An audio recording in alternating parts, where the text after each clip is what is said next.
Billy and I, we were dancers in the Royal Ballet. We met actually at the Royal Ballet School when we were 16, and both joined the Royal Ballet in our late teens. And we danced there for 12 years. Yeah. And at that point, they were closing the Royal Opera House down for some refurbishment. And Billy and I thought, well, maybe it might be better just to leave and try some new things. Maybe this is the perfect moment. The company were about touring the UK with sort of Sleeping Beauty and Swan Lake, and we'd done quite a lot of those by then. So we thought maybe this is our opportunity to go and find something else. And really that was it. And we left and we went to Japan for a short while and we danced there. Then we came back to the UK and formed BalletBoyz. And BalletBoyz was never intentionally, well, we never called ourselves BalletBoyz. We made a documentary in the late 90s for Channel 4 about our life and times as dancers. And they called us BalletBoyz, and we never really had the opportunity to change that. And so we got sort of stuck with it. So, and yeah, started the company, and 20 years later, here we are. It was pretty terrifying, really, at the time, because as a ballet dancer in a big classical company like that, you're very well looked after, and so to have the risks of, you know, all the financial risks in particular, but the artistic risks, the responsibility of you know, other people's employment is an enormous shift from really focusing every thought of your day on yourself and your, you know, physical condition. So it was a big shift for us, but I think we relished the opportunity to make those decisions for ourselves. It's been, you know, we've waited a long time to have that much control and freedom. It's a bit cliche, but you do have an extraordinary amount of discipline as a dancer. So it's being in work every day. And we were still dancing, you know, for the first 10 years of the company. So getting in, doing your class, going back into the office, booking your tour, making those things work. I think obviously the name of the Royal Ballet helped us an enormous amount at the beginning to get our bookings, and people are interested to see what we're doing next. So I don't think we've ever underestimated the importance of that sort of label. So I suppose that gave us the most help. Do you think, the badge? Yeah, I think so. I think that, and being able to say as seen on TV, I think those two things together they're like an endorsement. People trust that there's something, that you do know what you're talking about. You can deliver a decent show of high quality, and that's what we've always strived for. And we worked with Sylvia a lot as well when we left, and we toured with her nearly until the end of her career. So that was great. Oh, never. We're not particularly good forward planners in that way. More so these days, because projects take a long time. If you're making a movie or you're designing a new show, that's going to take a year or 2 years or maybe 4 years to create. But at that point, we just wanted to meet new choreographers, make work, and just keep going, really. And I think that's still really our sort of ethos and policy, that nobody knows when it's going to run out, or when the funding is going to stop, or when the theatre stop booking you, or do you just take it, try and plan a bit in advance, but really just work for tomorrow. 12 years in first and fifth position, it's probably was enough for us. We just our eyes were kind of opened once we were out of the Royal Ballet. We were looking more broadly to see who was going to interest us, and we'd worked with people like Billy Forsyth before, and had seen a kind of glimpse of what else was possible. And yeah, in that first program we had Russell Maliphant, Paul Lightfoot and Sol Leon, and Billy Forsyth. So we were already kind of seeing what else was possible. But obviously as ballet dancers, that's the kind of default position for us. But we just started, our interest was much wider, and we were more interested in exploring things that we hadn't done before. And that interest just keeps kind of pulling us along. And I think what helped enormously is that we didn't just stop ballet and do contemporary dance class. We maintained our classical technique and then worked with the choreographers on their works. I mean, not a lot of people get that opportunity to work with Forsyth on a Forsyth piece, to work with Russell on his work. So we sort of shortcut that little bit.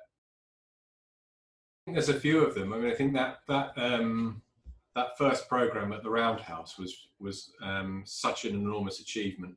We felt, to just get that off the ground. It was before the Roundhouse was renovated, so there was nothing, not even toilets. Everything had to be brought in for the performances. So doing that was really great with the choreographers I've just mentioned. But I would say things like creating Broken Fall with Sylvie Guillem was a big moment for us. What else have we done that's been interesting for ourselves? It's harder to remember the things for ourselves because we were so sort of inside them, but to reinvent the company with a whole group of other dancers and then to be able to attract top level choreographers to come and work with us has been great. And I would say pieces like Christopher Wheeldon has made a couple of pieces for the company. Javier de Frutos has been a really key collaborator for us. And probably the kind of highlight of our creativity might be with Ivan Perez. He made a piece for us called Young Men about the First World War, and to see that through various stages as a short film and then a full-length theatre piece and then a feature film and then a hybrid back on stage again with the film and the dance together. I think that would definitely be a highlight. Yeah. But none of them are as good as the show we're doing at the moment. At the beginning, we were always really in favour of open auditions and not looking at people's CVs or where they've trained or what they've done before. And interested in taking people with slightly less experience with the hope of sort of moulding them in a way. But I think it's difficult to define. People say, oh, that you're definitely a ballet boy, or yeah, oh, that's definitely, but we have no idea really. Maybe they are a type, or obviously we like them to be able to do lots of different styles. That's really key. And we're quite lucky when people come in to work with the company, they like different boys. So it's not the same person doing the same thing. So I suppose, yeah, the versatility, but more than that, if they're nice guys, it does help. You work together for a long time in a close environment, everyone needs to get on, and the job's too difficult if they're not very nice. It's really difficult for companies of our size because typically the work is project-based and the chances of retaining dancers under those circumstances are very small. So we've worked extremely hard to find projects and work that keep those contracts joined up. So we do keep hold of the same dancers and they are able to build on their knowledge and experience with us, and we get the benefit of that knowledge and experience. And that turns them in. One of the things we look for is creativity, and that the more we build that in, the more experience they have with the freedom to be creative, the more interesting creators they become. And so for us, that's always been really important to try and maintain that group. With the new choreographers, for example, the program that we're working on now, we tend to back off and give them some space for a bit. And it helps for us to come to the rehearsals a little bit further down the line when you haven't got that same kind of personal investment with the step that's not quite working, but you really, really wish it would. So we're able to be a little bit more brutal, I suppose, and we do tend to interfere quite a lot. I think we're not artistic directors who just take what you give us. We usually want more or different or something. We're more like directors in the room of a theatre director or something like that, where we're giving our opinions honestly and upfront. That's quite unusual in the dance world, I think. Normally directors commission something and they see it on the first night and hope for the best, but we can't afford to do that. Perhaps this is the secret of some of our success, that the two of us have quite different approaches. And so if there's a problem, be it in the studio or in funding or an application or whatever it is, we have quite different approaches to that problem. But the advantage is we usually have an instinct to know which one of those approaches is most suitable. So I'm the person that tends to want to fix things, and Michael's the person that tends to want to clear the slate and start it again. And so usually we have an instinct about which one of us is right. Saying the other day, it's very difficult when people talk to you about mentorships and stuff. I think we're still trying to find out what's going on, especially with theatre and dance. It's just changing constantly, and tastes are changing, and audiences are changing, and it's definitely not getting any easier, but it's moving somewhere. When things are good, they're good, and they manage to get out there and people see them. And I think we're going to focus in the next few years a lot more on film, on dance on film, as well as the live work. I've always been interested in filmmaking and photography. That's where our friendship began. But in terms of dance, I just feel like, I'm probably going to get in trouble for this, but I feel like I see so much of it that just isn't right. It's not how a dancer sees themselves, wants to see themselves on film. It doesn't express the art form very, very well. It tends to be kind of clumsy. And there are these repeating tropes that are just so tedious now, I think, that we're always looking for something that really does justice to the art form. I think quite a good example for us, and it's just our opinion, we shot Romeo and Juliet last year?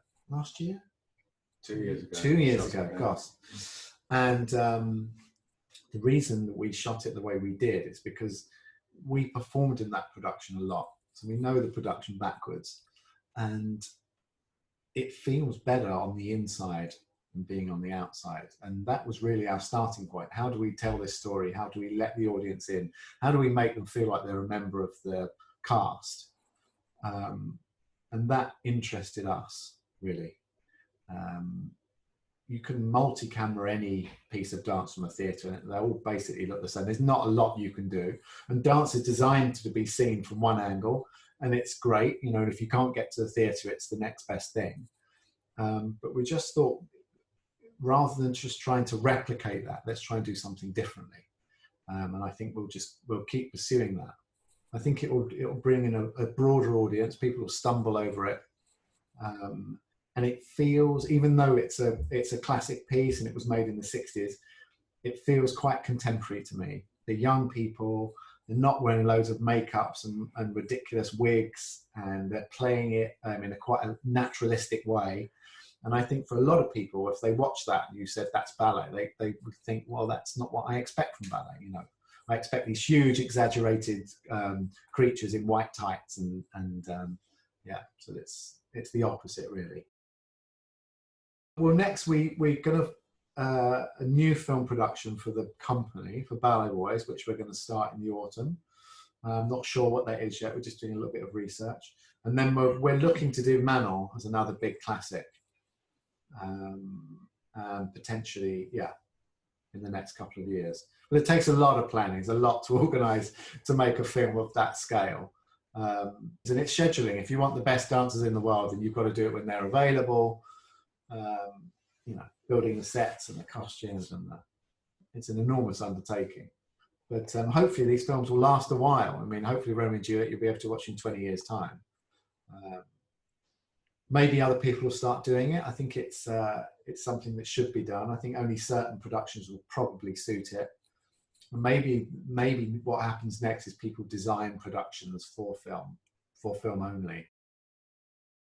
Choreographer Selection, like many things, began in China. While we were there, we wanted to try and get some time working with Chinese choreographers. We had some time off between dates, and we wanted to work with some choreographers. And there was one in particular that we were interested in, was Shishin. We'd seen a video and we really loved the work that she was doing and wanted to try and make it happen. And actually, we were able to get our dancers into her studio. They spent the day together, and it was everything kind of chimed. They worked really well together, had a great time. And so we definitely wanted to commission her. And then while we were in Shanghai, one of our former dancers was in Sleep No More, the Punch Drunk work that's on in New York and Shanghai. And that was choreographed by Maxine. So some of the dancers went to see his performance, and we got in touch with Maxine and said, would she be interested in making a piece for us? And the idea started off much smaller, but very quickly we kind of grew in confidence and asked her to make a bigger piece. So that's where we end up with the two halves of Deluxe. Not for any other reason than that these great choreographers were on our radar and were available to work with us. I think it's the epitome of our approach in terms of being two completely new works with completely new scores, with collaborators that don't know each other working together for the first time. So that's what we've always loved, that kind of spark of creativity that you get in these slightly precarious moments. And so in that sense, it represents everything that we've always been interested in. In terms of a birthday celebration, I don't know that it's any more. Well, I think it was right to do that. I think it was right to commission Daring New Works, because that's what we do. It would have been easy to do a little bit of a retrospective and pull out a couple of works we've done before, but I think we need to keep our interest and the dancers' interest going by just keep just moving forwards, really. Because of the current situation is tricky. The venues we're going to are still open as of today. Whether they'll be open this afternoon, we don't know. Dancers having a day off today. They'll be back in the studio tomorrow, and then we're in Poole, and then we're in Worthing, and then we've got our season at Sadler's Wells, which we hope to do, which I think a lot of people are coming to. I've seen the ticket sales, and we've sold an enormous amount of tickets, so it would be a real shame for our audiences not to see it. But nobody, we're in the perfect economy that just disappears in those situations. No one's going to pay us, no one's going to pay the dancers, it's very, very tricky. And I imagine once the West End closes down, there will just be hundreds, if not thousands, of artists looking for work out there, and they can't teach and they can't perform. I think it's going to leave a big hole for a while. We're trying to plan moving forward, but it's tricky. We're actually very glad that we've managed to get some shows done so far. At least we know that this bill has premiered. People have seen it. It does exist. We're going to try and film it. If we can film it over the next two shows, and then we'll stream it out to everybody that can come to the show. There's not a lot more we can do about that. And then maybe, try and keep the dancers on for as long as possible. We're going to make a movie or TV production, and then we're going to transfer that to the stage. I think we've done it the other way around previously, but we're interested in developing a new work for film that then we transfer to the stage. So that's a 2-year project, and I think that takes us up to the middle of 2022, something like that. So we'll start work on that fairly soon. You must be nuts.